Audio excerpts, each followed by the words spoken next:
So, hello everyone. My name is Heather Crank, and I am the Study Abroad Advisor here at Eastern.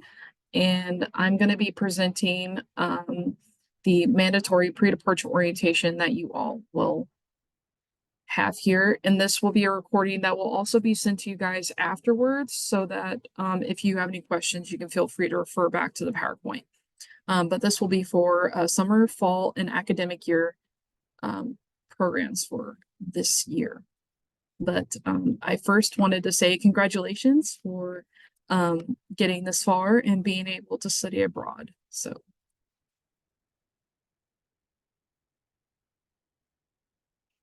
this is going to be the agenda for today. We're going to first touch on academics, and then we're going to go on to packing, money, which is really important, health and safety, travel, how you're going to communicate while you're abroad, how you'll use transportation while you're abroad, social issues that you'll face when going abroad, culture shock, social issues, and then finally, how to get back to campus and migrate back to Eastern with your newfound experience.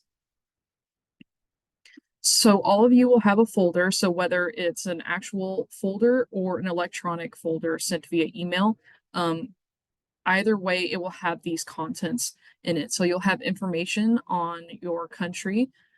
So for example, India, you'll have a quick fact sheet on your country. You'll also have information implemented from the CDC on your host country.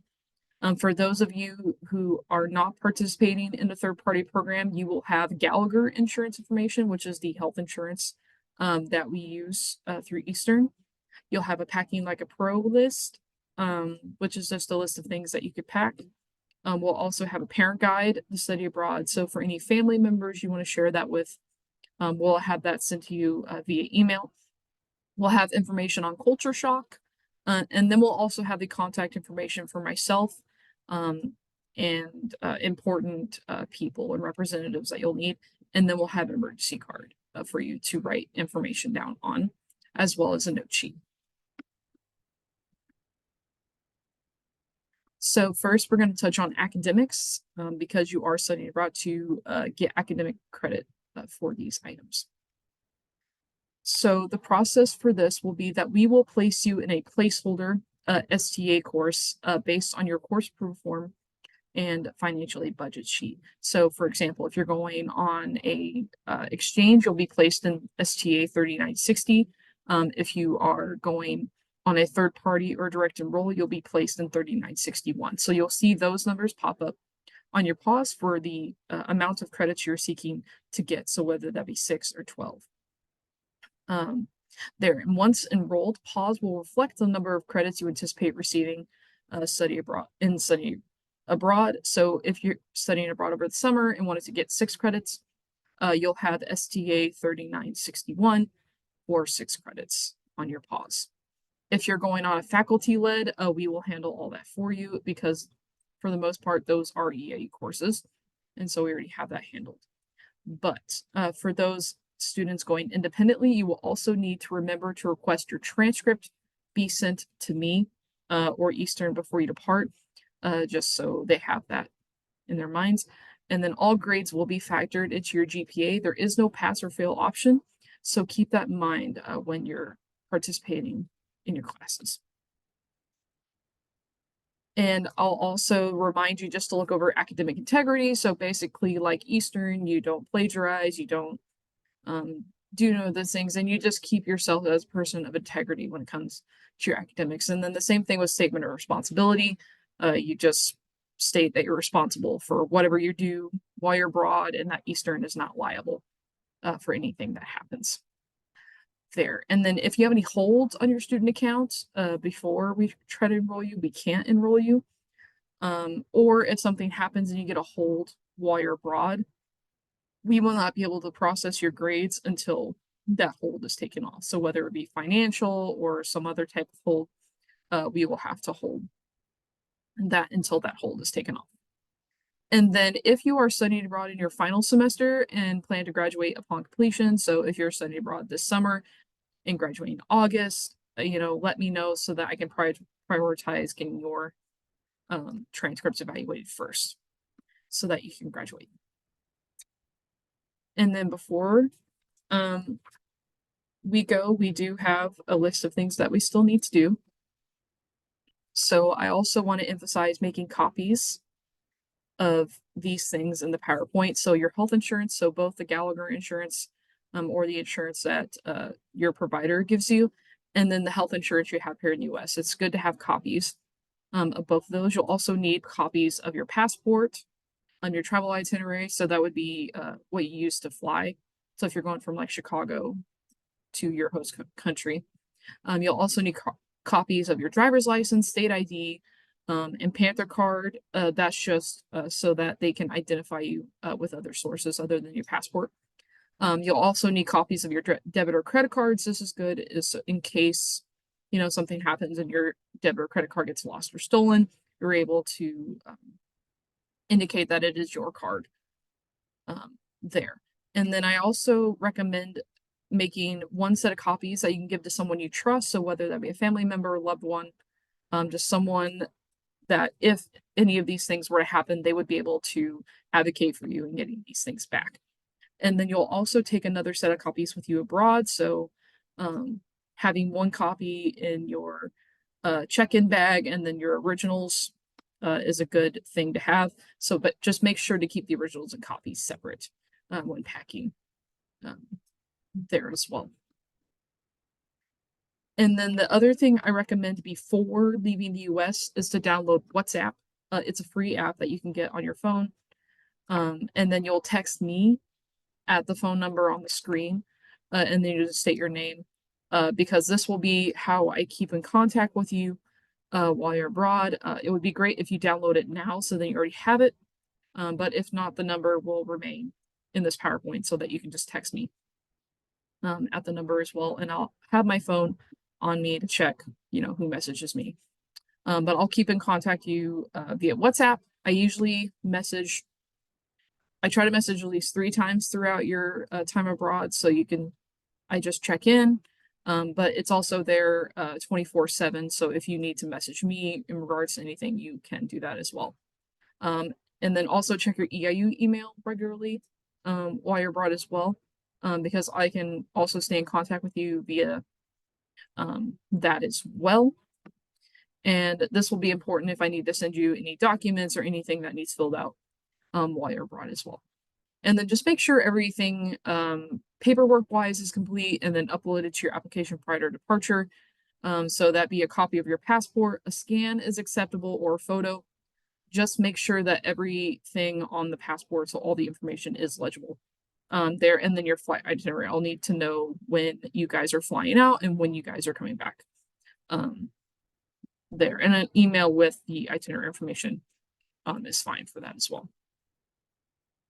And now we're going to talk about packing essentials. There you can refer to your packing list for a list of suggestions. If you're going on a faculty-led program, you can inquire to them about destination-specific items to pack. So if you're going to a more humid area, you might want to keep more humid clothes. But if you're going to a cooler country, you might want to, you know, think about the weather that you're going to be going in. And then with airlines, they do impose limits on weight and size of your luggage, so something to think about. In most cases, you get one free checked bag under 50 pounds. If it's over 50 pounds, then you'll have to check it in and pay a fee. You do get one carry-on and one personal item there, but you could just contact the airline you're using to verify these limits, or they may do by size of case rather than weight. So you can just check with your airline to see what those limits are.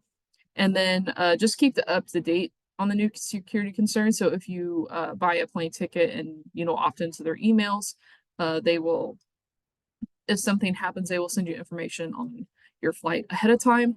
And then keep all liquids, you know, in plastic Ziploc bags or, you know, some container to keep them from spilling there, and just make sure the liquids are 3 ounces or less. Now you are able to take liquids that are bigger than 3 ounces with you, but they will need to be in your check-in bag and not your person.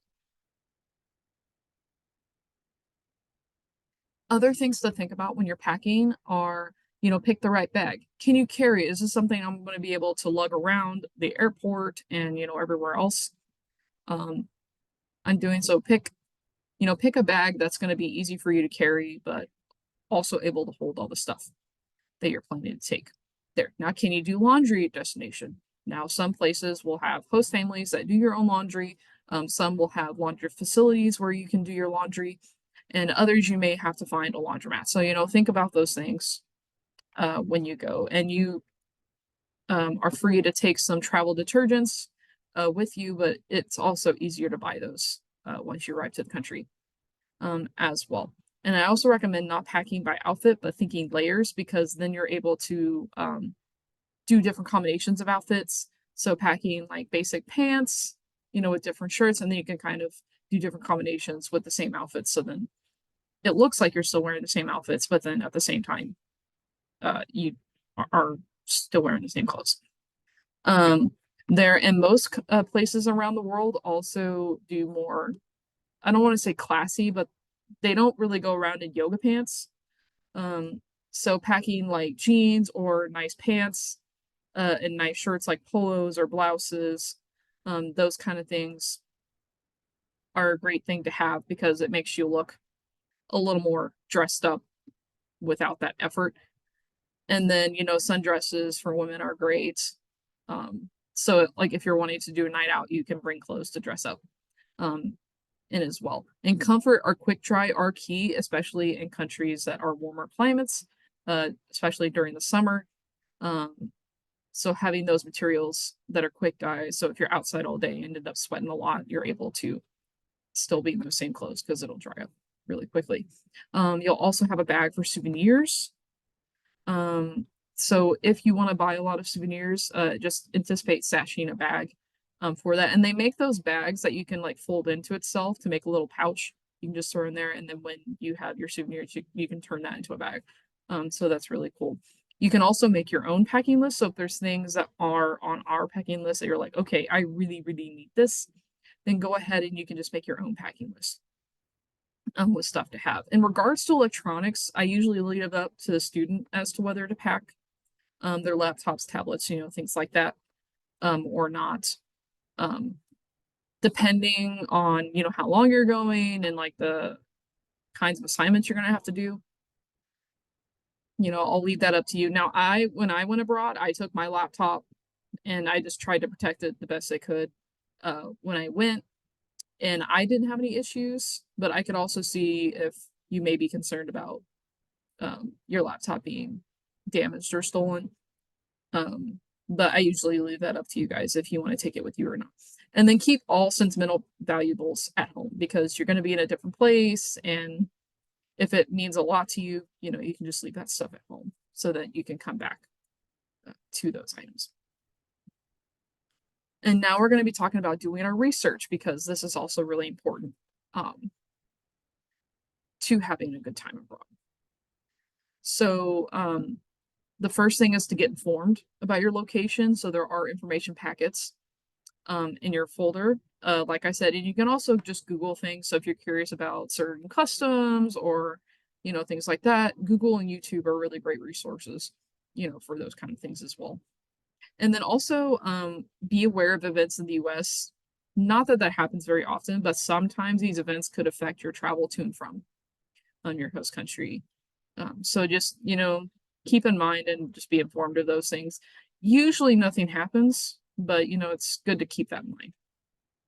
And then just think about how you want to share your culture with others.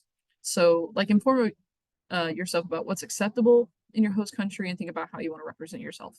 Because, in some countries, in the US, like a thumbs up, is like good job. But in other countries that could be offensive. So like do your research on, what it means there and how you want to represent yourself abroad. Now we're going to move on to money because that's a really important thing when you go abroad. So before you go, I emphasize reading the refund policy as stated in your application because that will kind of emphasize if you need to drop for whatever reason, the repercussions of that. Make sure to take care of any balances or holds that are on your student account, as well as any fees to your institution, so like housing deposits, before you leave. And also alert your financial institutions, so like bank, credit card companies, all that before you leave. And you can do that on the apps that you have, or you can call your financial institutions. Because if you're in Italy, say for example, and you go to scan your use your card, and they don't know, they'll say somebody stole your card, and then they will shut your cards off. So definitely um, alert your financial institutions before you travel. And just think about if you have any bills in the US you're gonna have to pay. So like rent, things like that. Just think about how those are gonna get paid while in the US. And then I also recommend having enough currency. So usually anywhere between $50 and $200 worth to cover the initial expenses while you arrive. Now there's a few ways to do this. So you could contact your financial institution to get some currency before you go abroad. But I usually don't recommend this because the exchange um, is kind of hairy. If you want $100, they'll give you probably about 80. So if you're wanting a little more bang for your buck, what I recommend doing is going to an ATM at the airport once you get to your host country, and then just using the ATM, because you're only losing, say $4 or $5 as opposed to the 20 that you'd be using to exchange. But if you want that convenience, you can either contact your financial institution to get some currency beforehand, or they do have currency exchanges as well. But I also recommend my favorite choice is just going to an ATM and taking money out. And then we also have, and just know what your foreign currency rate is, because it's just good to know. There, and xe.com is a really great tool for that, because it can convert from US dollars to the currency and from the currency to US dollars. So it's a really great option to use there.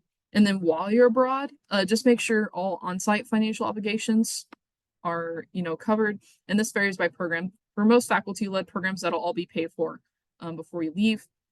And then if there's anything, you just pay that to Eastern. But for those going on independent programs, you may have deposits, you may have other things that you need to pay once you arrive. Have multiple ways to access money. So do not rely on one way to carry, one way to have money, just because anything could happen. So I would have cash, your debit or credit card, even like PayPal, Venmo, those kind of things, just to have different ways to have your money, so that if something were to happen to one revenue, you're able to use another. And I've had students even do those prepaid Visa cards. So if you don't want to take your actual debit or credit card, you could just, put an X amount of money on one of those prepaid Visa cards and then do it that way as well. And now we're going to talk about travel. So for those of you that haven't traveled before, it is a pretty interesting process. So what you'll do first, and this is departing from the United States, so you'll either get to your airport. Most students fly from O'Hare in Chicago, St. Louis, or Indianapolis. Those are kind of the top three there. But what you'll do is you'll arrive at the airport, and then you'll check in your bags with the airline, and then you'll go through security, and then you'll get to your flight departure gate, and then you'll depart and fly out. The process with this on paper seems pretty seamless. But there are some things to also note before departing the United States. Make sure you don't forget your passport. Make sure you have your flight itinerary, because that's going to let them know, like, oh, you're actually on this flight. And then other important documents. So if you had to get your visa beforehand, make sure you have that on you as well. And then also plan on extra times to clear the security checks and just the flight process itself at the airport. I recommend 3 hours. So if your flight, for example, leaves at noon, I would try to get there at 9 a.m.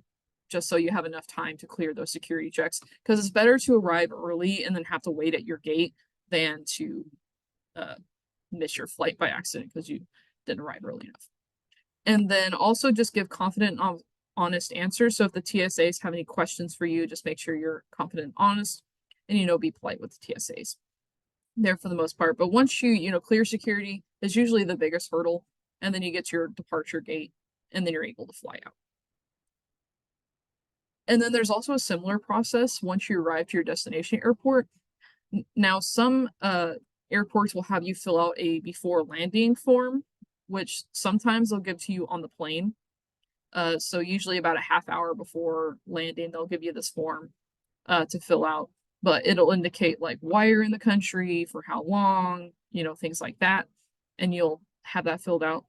And then you'll land, and then you'll present that form and your passport to immigration.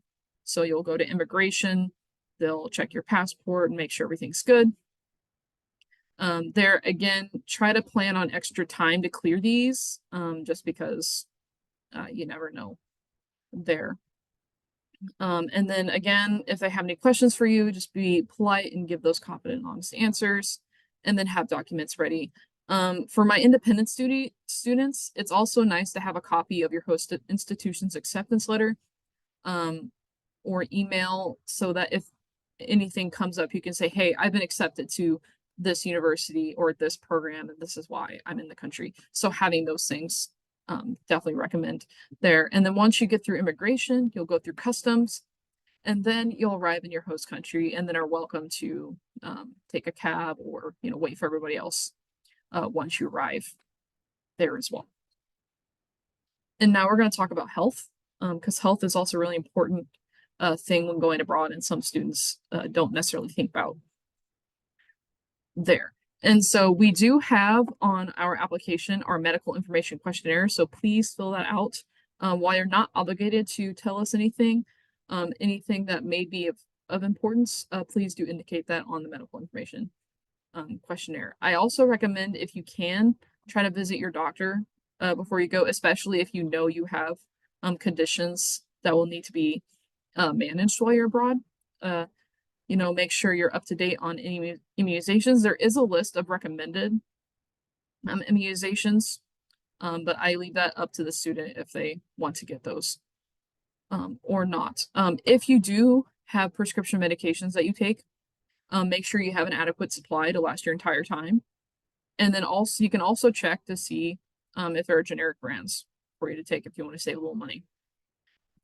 And then when traveling, just make sure your medications are clearly labeled, and then the original container. So whether that be CVS, Walgreens, Walmart, wherever you get your medications from, just make sure it's in that original container. Now, I have a disclaimer for my students going to Japan. If you end up needing prescription medications, you'll have to meet with me to fill out a form 3 months prior to departure, because Japan is really strict in what prescriptions are welcome and accepted in the country. So if things come up and you do have prescriptions you'll need to take, please meet with me and we can discuss this. And you can also check to see if your host country requires this. And then also just know where your host country medical facilities are on and off campus. Now, on the faculty LEDs, they will already have the information for you. On the independent students, the universities will provide that for you once you get there, but it is also good to do your own research as well. And then staying healthy while you're abroad, traveling healthy is a good thing to do as well, because there are just lots of things happening at once. So that first 24, 48 hours can be really stressful on you, and to kind of manage those, having an open mind, staying flexible, make sure you're eating well. Don't try to veer off. Don't try any new diets or anything when going abroad. Just make sure you're hydrated. Try to get enough sleep. I know it's super exciting and you may not, but try your best. And then for those of you going to Europe and other sides of the world, you're going to be at least 7-8 hours ahead of us. So you're going to have that jet lag, and, just let your body adjust in its own time. Try to get rest, try to stay hydrated, those things like that. But also just know your resources. And like I said, I'm on call 24/7. So if something does come up, you're welcome to message me too. If you're on a faculty led, you can also reach out to your professor if they have any questions as well. And then this is our Gallagher health insurance. So it is full coverage, and it covers worldwide, and the insurance is activated the day you arrive in the country. And then I will actually send you guys an email for those of you that have Gallagher insurance. I will send you an email when the app opens for you guys, and then you're welcome to download it. But essentially these pictures at the bottom are what the app looks like. And when you get the app downloaded, you're able to create an account and then you're able to put your trip on the insurance. So like, for example, this one has Brazil from these dates. And then it'll have the trip processed there. So it'll say like, oh, this trip is on here now. And then if something happens, you're welcome to press this make a claim button there as well. Hopefully you guys won't need to use it, but I want to have that resource available to you as well. And then I also recommend carrying your US health insurance while you're abroad, just because some places do take it surprisingly. And it's also just a good alternative backup as well. And then there are other countries, so this is mainly for our exchange students. But there are other countries like Germany, South Korea, and Japan that may require additional insurance there. But if you have any questions about whether your host country requires additional insurance, you can ask me. But we also have options if you feel like maybe our insurance isn't good enough, or you just want to have that additional coverage. You can also speak to me and I can give you guys other insurance options that you can add on in addition to the Gallagher insurance if you want. It is not required, but we do have those options if you want those as well. And then we do still have our COVID information there because some countries still have, these restrictions. And so I have indicated here what the levels mean. So level 1, normal precautions. Level 2, increased precaution. And then levels 3 and 4 are reconsider travel and do not travel. Now, the CDC has these recommendations here that are indicated below. Now, vaccinations for us are fully optional. So if you choose to be fully vaccinated, that's up to you, but it is completely optional. If you do have that vaccination and want to take your vaccination card with you, feel free to do so there. And then I know countries like in Asia, still some of them still wear masks, so be considerate of that when going. And then just follow the recommendations of that country. So if your country says, okay, please wear a mask indoors, things like that, please, follow those recommendations. And just be aware of the situation and travel accordingly there. And then if for whatever reason these levels change for your host country, we will be in contact with you to make sure everything's well. And now we're going to talk about safety. So staying safe overseas is something that we strive to help our students with. And one of these things is this website up here called STEP. But it's a smart traveler enrollment program. And so basically what you can do is, and it's free, but you can enroll yourself into STEP, which is a service that allows citizens traveling and living abroad to enroll their trip to the nearest embassy or consulate. So that if for whatever reason, say, let's not say that travel advisory level goes up, they will able to be in contact with you there, and you'll receive important information, about safety conditions, and so that you can make more informed decisions while you're traveling abroad there as well. And then if for whatever reason, say like natural disaster strikes, the embassy will be able to contact you and your emergency contacts with you so that we can get that situation there. And if for whatever reason evacuations need done, they will be able to assist in that as well. So I would definitely recommend enrolling in this free service as well. And then other things to consider. Now, a lot of you may do this already in the US, but it's what we call an emergency action plan. So this is a plan you have in your mind to prepare yourself for any situation. Having a plan in place, is really crucial. For example, say you're going out for a night. Just letting someone know, whether that be a roommate, friend, your faculty leader, that you'll be somewhere, say if you're going to a bar, concert, wherever it may be, just let them know your information, like where you'll be, for how long you'll be gone, things like that. So if something does happen, they know who to contact, stuff like that. And don't compromise your safety or the safety of others. Use common sense.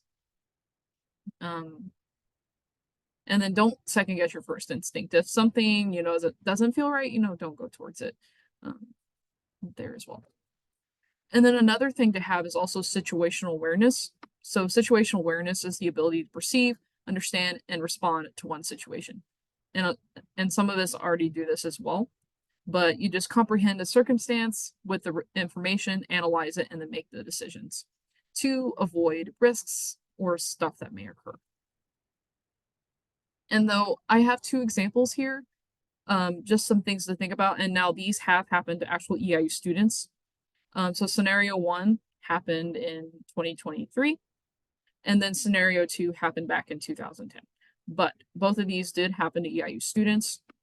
And it's just stuff about like, what would you do differently in situation? So in situation one, you arrive at the airport, you're exhausted, so you set your luggage down with your passport in it to go to the cafe, and you think you're fine because you can still see your backpack, but then you realize your bag's gone. What would you have done differently there? And then scenario two is a little more serious, just to get that, and this happened back in 2015. But essentially, you go out with some friends to a bar, and then you decide to have your friend who's been drinking and driving take you home, and then you end up wrecking and getting in a car accident on the way home. So what would you have done differently in those situations? Just as things to think about as well, because some students think like, oh, this won't happen to me, and then when it does, it's like, well. So I like to prepare you guys in that sense. And now on to emergencies. So if something happens, know what your 911 equivalent is, and those are all in your folders. There, you'll also have information on your host institution, your faculty leader, Gallagher insurance. So if you get sick or hurt, you'll have that insurance card with you beforehand. The Gallagher app, like I said, it's really a good tool to assist you. And then also my information there as well, so that if something does happen, you're welcome to reach me 24/7. And now we're going to talk about social issues, because these are really important when going abroad. So the first one is culture shock, because a lot of students think it's going to be easy breeze down the road. But it actually is kind of like a roller coaster. So when you first get there, you'll have this honeymoon phase. You're gonna be like, oh, everything's so new, it's so cool, I'm having so much fun. And then usually at some point, whether it be a few days or a few weeks, depending on how long you're there, you'll hit this rejection phase, because you're gonna be like, I miss my bed, I miss my pets, I miss, being in the US. I don't like it here anymore.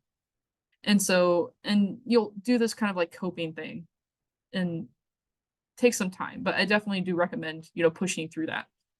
And then once you've passed that rejection phase, you'll get into this adjustment where you're like, okay, things are fine. I still miss things back home, but I can kind of deal with being here.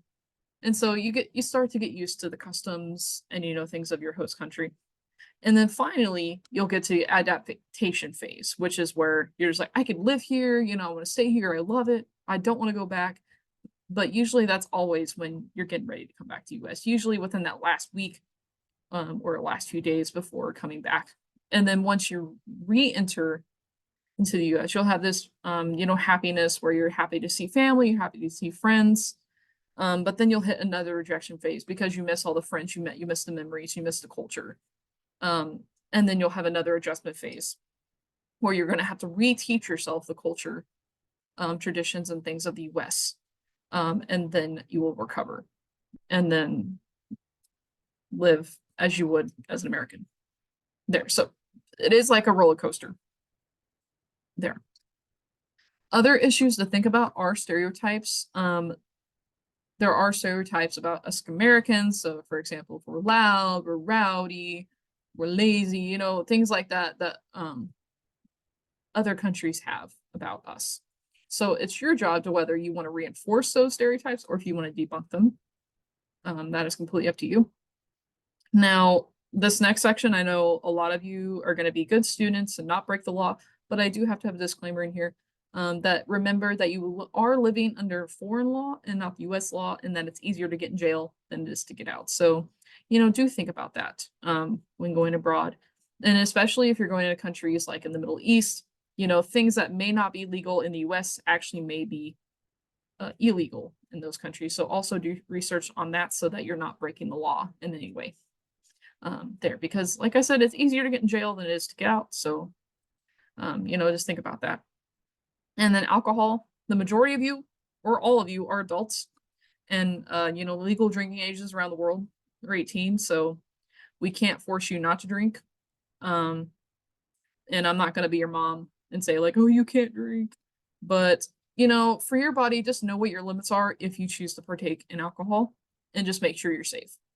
When things come up and if you've had a little too much to drink and you're, in an Uber or taxi and you just want to call me, say like, hey, I've had a little too much to drink. Please talk with me until I get back to my residence. I am more than happy to do that because I'd rather have you safe there. So, just know what your limits are and, think about that when you're going abroad. Other issues include sexual harassment and unwanted attention. Unfortunately, this is also prominent in other countries of the world. So if it does happen to you, try to ignore it and don't fight back.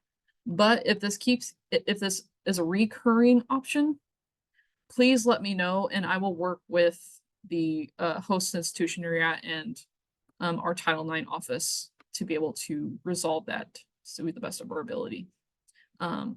There. And because you're not in the US, there is anti-Americanism. There are some people that are just anti-American. So if these people come at you, just please do not get defensive because they did not grow up in the US. They are not aware, of how we act and things. And so they are only voicing what they know. And so don't get defensive. And if possible, please avoid political rallies as for a safety issue, you may get hurt. And then as for overall conduct, you are representing both Eastern and the US. So just be respectful of your host institution, family, community. And then even though you are abroad, you are still subject to EIU's rules. So just because you're in another country, that doesn't mean you can't go breaking EIU's rules either. So staying in touch when you're abroad. Now, there's lots of ways you can do it. You could get a phone service while you're abroad, and that's a completely optional thing for us. But if you do decide to take your phone service, there are a few options you can do that. You could contact your phone provider. I don't necessarily recommend this way, just because it's like $10 a day that you're abroad and it's just really expensive. But if you do want phone service, I do recommend getting a SIM card in the country you're going to, or a prepaid phone if you don't want to take your phone. Vodafone and Orange are really good brands, but it's cheaper for people to call you than it is for you to call them. In some apps, texting may be free. But a lot of our students will stay in contact via social media.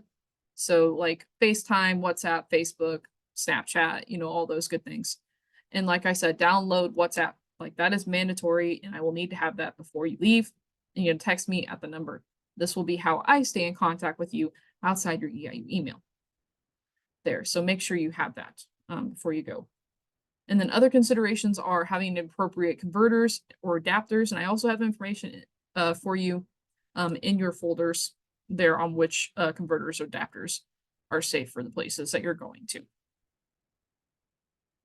Getting around your host country, and there's a variety of ways to do it, and it's a lot more open than it is here in the US. But public transportation is widely used by people all over the world. Be aware of their operating times. Some subways close at midnight, depending on where you're at. And there's also this link here, which gives you some discounted prices. So if you decide to enroll in that, it's like 27 or 30 American dollars. I can't necessarily remember the price off the top of my head, but you pay that initial amount and then they give you a card which you can use for discounts, which is really cool.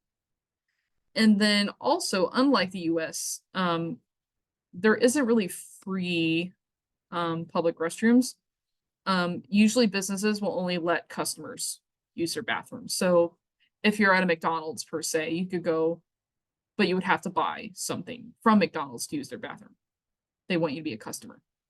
And then some bathrooms even make you pay just for the service of going to the bathroom. Like some have coin slots. They have to throw money in. So it's kind of good to keep cash on you there. And then like restaurant etiquette. And this comes more of like dress, attire, things like that.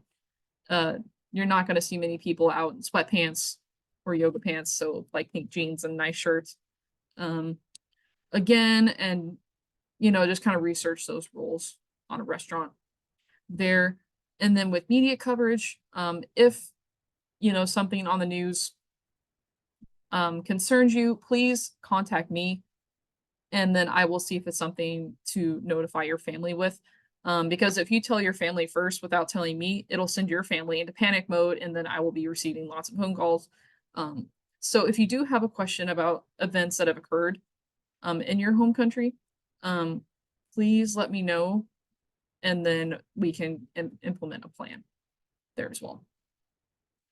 Okay, so at this point, now you're at the end of your time abroad and you're getting ready to return to Eastern. And so these are some things that I recommend doing before departing the US. Well, obviously, pack up your items, make sure you have everything with you. And now a lot of airports also have an exit tax. So this is money you have to pay the airport to exit the country.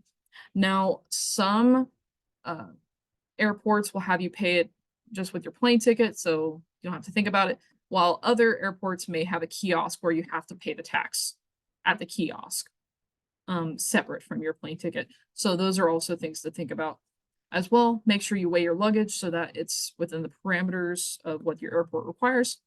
And then just make sure all your fees are paid to Eastern and your host institution.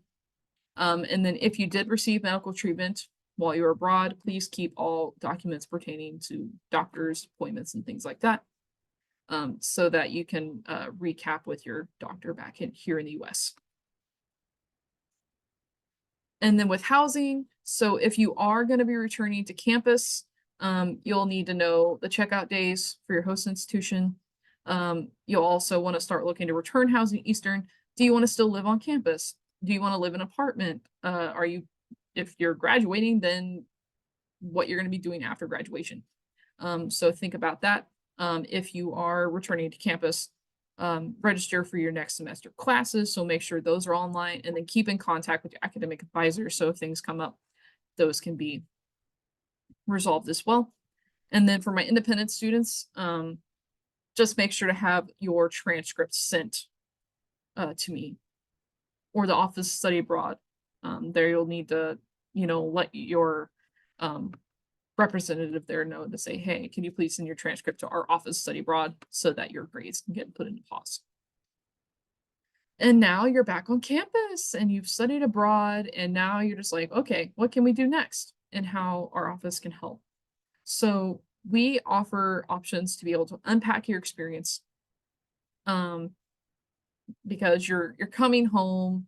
We give you options for career connections, so we help work with career services.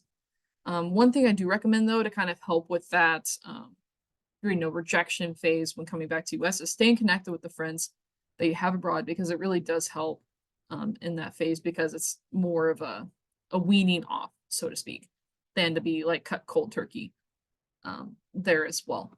And then we also have events where if you want to talk about your experiences, we have those. We have our ambassadors program. So if you want to be an ambassador, we also have a scholarship now. So if you want to be an ambassador, you can get a scholarship to help with that. And then we have our study abroad fairs. We have our International Education Week.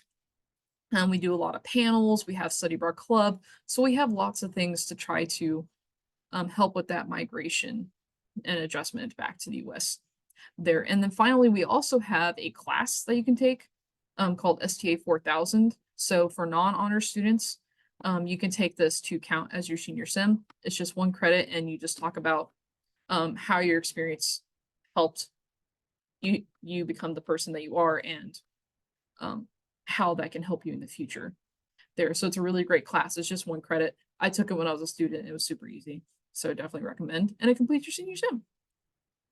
And now I have a video that I'm going to show you, and it's of a student that we currently have in Spain as of April 2024. And she just wants to give a little tidbit of advice about what she recommends you guys do before going abroad. Hola a todos. My name is Azaria Janko, and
All right, so that was a video of Azaria currently in Spain. And, she told me she's also welcome to talk to any of you guys if you have questions about, what she faced while she was um, or is in Spain, and she's happy to talk to you as well there. But we're going to go on and finish our presentation there. But I wanted to close off with this quote that I really like, which is, why do you go away? So that you can come back, so that you can see the place that you came from with new eyes and extra colors. And the people there see you differently too. Coming back to where you started is not the same as never leaving, because you're coming back with this new profound perspective, whether it be on your field of study, on yourself, on, the US. You have these different perspectives, and, and it's going to be a great opportunity for you to grow academically, professionally, and personally.